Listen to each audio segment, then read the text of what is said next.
Assalamualaikum warahmatullahi wabarakatuh. Di sini kami dari kelompok 3 akan menjelaskan mengenai tanggung jawab sosial dari perusahaan. Berikut adalah anggota dari kelompok 3.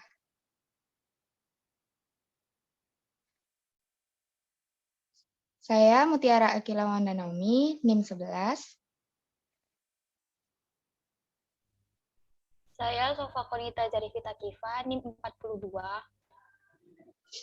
Saya Fauzan Alwi Rofiq dengan NIM 054. Saya Indofat Kasari, NIM 59. Saya Tasya Salsabil, NIM 80. Saya Izhar Saim Hanif, NIM 82.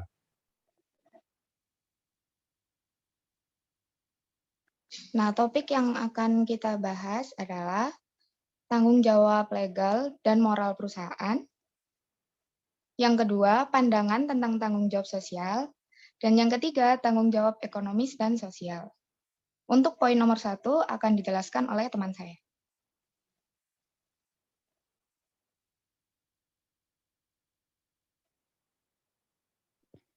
Yang pertama adalah tanggung jawab sosial perusahaan, yaitu merupakan suatu bentuk kebijakan dan kegiatan yang diselenggarakan oleh setiap organisasi atau badan usaha dalam berkontribusi terhadap masyarakat dan lingkungan, serta menjadi salah satu aspek berkelanjutan bisnis perusahaan.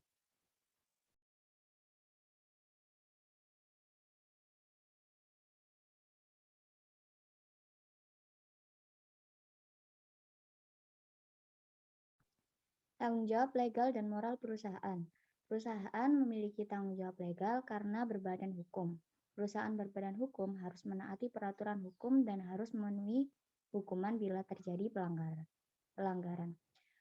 Moral perusahaan yang memiliki tanggung jawab moral merupakan pelaku moral. Pelaku moral selalu memiliki hati nurani. Bagaimana dengan perusahaan? Perusahaan merupakan pelaku moral. Di sini terdapat pro dan kontra. Pro yaitu sulit menerima pandangan bahwa perusahaan termasuk benda mati, sedangkan kontra hanya individu atau manusia yang dapat memiliki tanggung jawab karena mereka dapat mengambil keputusan.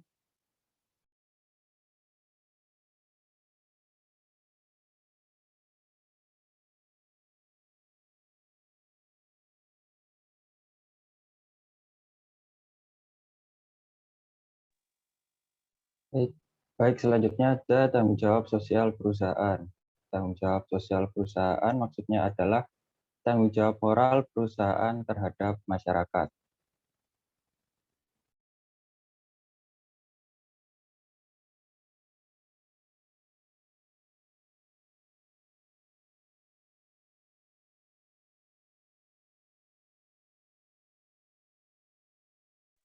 Milton Friedman adalah Profesor Emeritus dari Universitas Chicago, merumuskan pandangannya tentang tanggung jawab sosial perusahaan dalam bukunya Capitalism and Freedom 1962. Dalam konteks ini lebih dikenal adalah tulisannya dalam New York Times Magazine 13 September 1970 dengan judul The Social Responsibility of Business is to Increase its Profit. Maksudnya adalah satu-satunya tanggung jawab perusahaan adalah meningkatkan keuntungan sampai menjadi sebesar mungkin, di mana tanggung jawab ini diserahkan kepada para manajer. Para manajer menjalankan tugasnya sesuai aturan baik dari segi hukum maupun kebiasaan etis. Friedman menyimpulkan bahwa doktrin tanggung jawab sosial dari bisnis merusak sistem ekonomi pasar bebas. Menurutnya, tanggung jawab sosial itu akan mengakibatkan sistem ekonomi menjurus ke arah ekonomi berencana dari negara-negara komunis. Sehingga Friedman mengatakan bahwa dalam masyarakat bebas terdapat satu dan hanya satu tanggung jawab sosial untuk bisnis, yaitu memanfaatkan sumber dayanya dan melibatkan diri dalam kegiatan-kegiatan yang bertujuan meningkatkan keuntungan.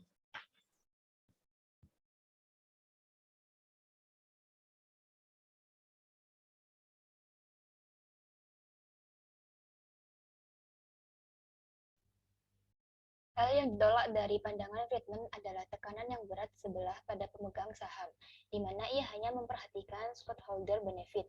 Kekurangan Friedman tampak dalam contoh-contoh yang diberikan untuk menolak tanggung jawab sosial selain meningkatkan keuntungan.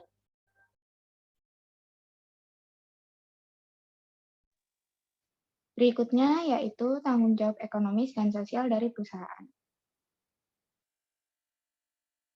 Nah, tanggung jawab ekonomis dalam kapitalisme liberalisme, tanggung jawab ekonomis itu dilihat sebagai profit maximization atau mendapat untung sebesar mungkin. Modal yang ditanamkan di dalamnya harus diperoleh kembali dalam jangka waktu yang wajar atau return on investment, bersama dengan laba yang wajar pula. Hal itu merupakan tanggung jawab ekonomis perusahaan. Kemudian ada tanggung jawab sosial perusahaan. Nah, tanggung jawab sosial perusahaan adalah tanggung jawab terhadap masyarakat di luar tanggung jawab ekonomis. Yang dimaksudkan yaitu kegiatan-kegiatan yang dilakukan perusahaan demi suatu tujuan sosial dengan tidak memperhitungkan untung atau rugi dari segi ekonomis. Berikutnya adalah studi kasus tanggung jawab sosial pada perusahaan rokok PT Jarum Indonesia.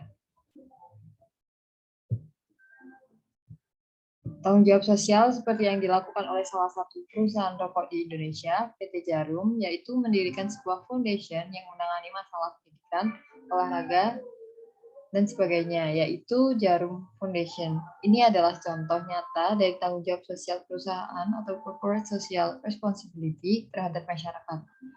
Hal ini dilakukan perusahaan sebenarnya juga untuk keuntungan jangka panjang dari perusahaan itu sendiri.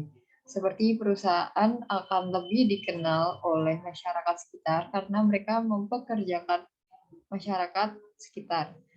Dikenal karena perusahaan tersebut ramah lingkungan dan juga dikenal karena memberi sumbangsih kepada masyarakat.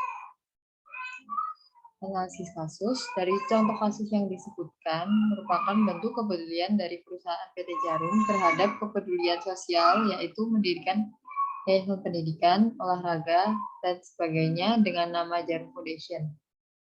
Hal ini akan bersifat mutualisme atau saling menguntungkan karena masyarakat sebagai pihak yang diberikan fasilitas oleh perusahaan tentu dapat memanfaatkannya dengan baik sehingga dapat meningkatkan perekonomian baik dalam bidang olahraga ataupun pendidikan. Sedangkan di pihak perusahaan dengan berdirinya perusahaan tersebut maka akan semakin mengenalkan nama perusahaan tersebut dan dinilai baik oleh masyarakat. Sekian dari kelompok saya.